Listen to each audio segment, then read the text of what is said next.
in the 80s, punk rock was just dangerous. I think that's why one of the reasons why so many of my generation got into it. There was just drama. And maybe because we were all from divorced families, we liked it. I mean, there was fighting. There was always something dangerous about going to shows. Growing up in the Bay Area, we had a place called The Farm.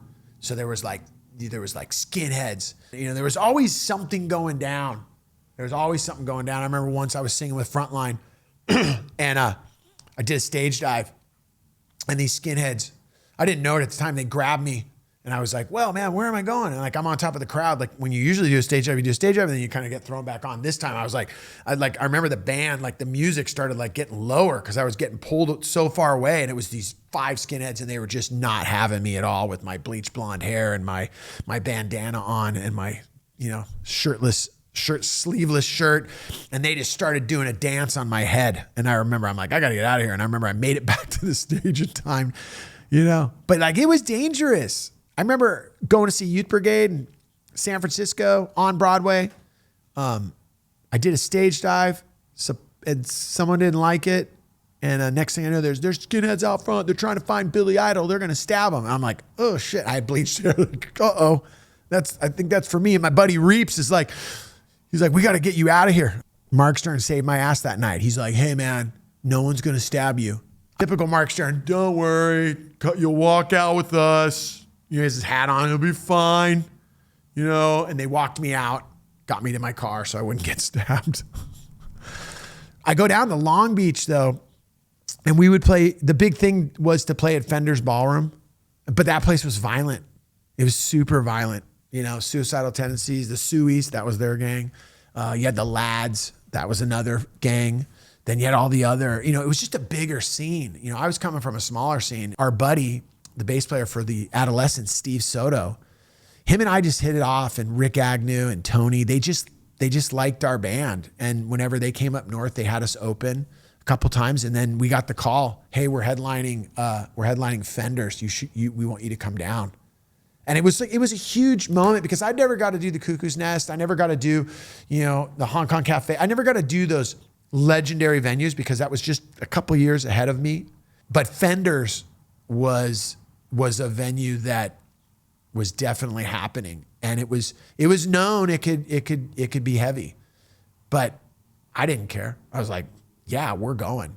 And we go down there, we show up for sound check, and I'd never seen a venue that big before, sold out. I was like, whoa. And I remember Steve Soto, before the show, you know, he got done with their sound check, I got done with mine, and we were sitting backstage, and he said, hey man, before the show, I just want to tell you something, Joe.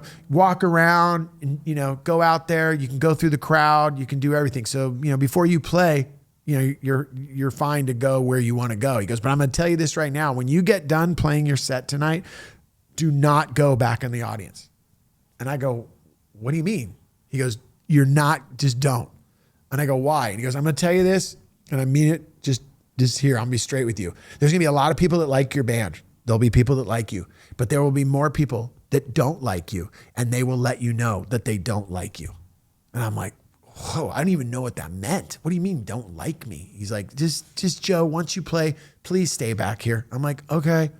So I play, we have a killer set. I have a couple beers. I got to take a leak. The bathroom backstage, you know, 1 million people. I'm like, and I'm fired up, you know, dude, whatever. I don't listen to Steve. I go out in the audience and I'm walking through the crowd. Sure, I'm getting some high five. What's up? What's up? Next thing I know, I go into the bathroom. I'm taking a leak. And as I'm peeing, penis in hand, as I'm taking a leak, I all of a sudden feel the presence of like 4 or 5 dudes around me. And I'm like, oh shit. And I'm like, okay. And you know me, I'm like, hey, what's up? And I recognize that one of the dudes is with the Lads. And that's, you know, a gang, punk rock gang from back in the day. And I immediately, I don't know how I did this. I just was like, oh, hey man, what's up you guys? You guys are the Lads. Like I'm talking to him like, hey, like a basketball team. Hey man, pleasure to meet you guys. Huge fan, you know? And as I'm talking to them, they're just looking at me like, dude, you're done. And I, out of nowhere, go, hey man, one of my good friends who makes our t-shirts is a Lad. He used to live down here. And I remember one of the guys goes, keep him here. And then they go And they went and got another dude that later on I found out was the main dude. Because like he came in and he goes, so you know last name? I go, yep, makes our t-shirts. He goes, he's like, I tell him he makes our t-shirts. He's, you know, he grew up here. He's a skater. I've known him forever. The guy, main guy from Lads goes, oh man, you're a friend. Yeah, great, man. Anything you need, let us know. I remember when I got out of that bathroom, I ran backstage. And the whole time, I didn't realize this, my pants were unbuttoned the whole time. I was so scared when those dudes came in, I never buttoned up my pants. And I ran backstage.